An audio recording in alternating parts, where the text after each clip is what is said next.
महायोगी जी को 21वें वर्ष में कौलांतक पीठाधीश्वर बनाया गया।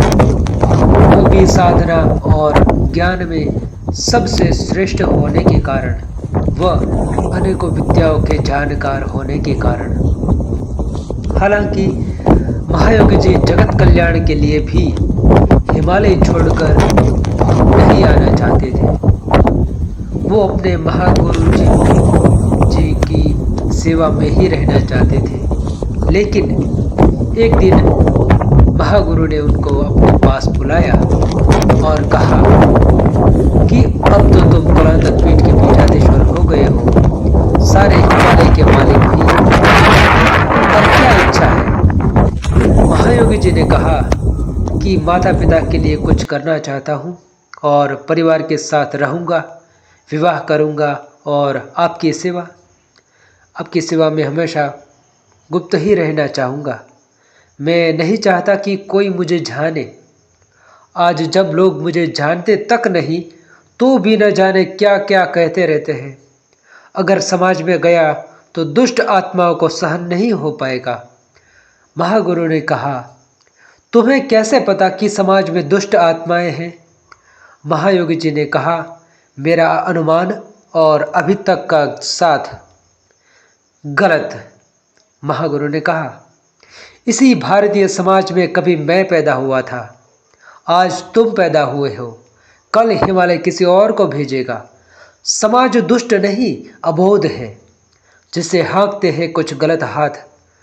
वे हाथ हर क्षेत्र में है और अगर तुम जाकर सुधारने का प्रयास नहीं करोगे तो तुम्हारा क्या लाभ? महायोगी जी ने कहा, गुरुदेव, मैं ये सब नहीं जानता, बस मैंने जो फैसला किया है वो आपको बता दिया।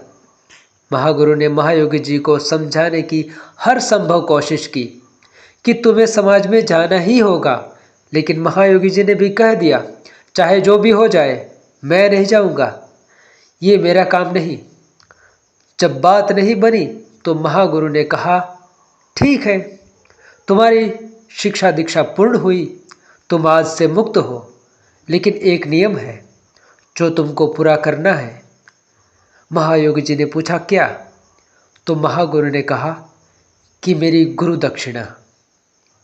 महायोगी हाथ जोड़कर खड़े हो गए, कहने लगे, गुरुदेव, मेरे पास कुछ भी नहीं है, मेरा तो सब कुछ आपसे ही पाया है, मैं भला क्या दे पाऊंगा?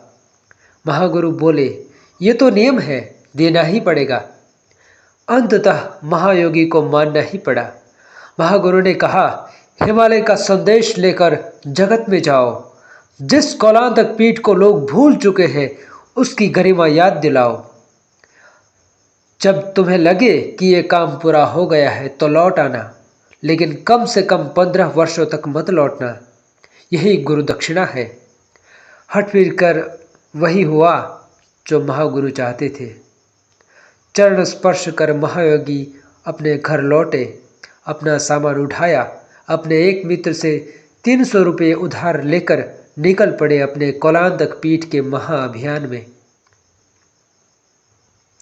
यहाँ महायोगी जी के बारे में केवल इतना बता सकता हूँ, वे अलौकिक हैं। कहते हैं कि महायोगी जी को पूर्व जन्म का कोई एक अधूरा काम भी पूरा करना है, जिसकी हमें कोई जानकारी नहीं है कि वे क्या है।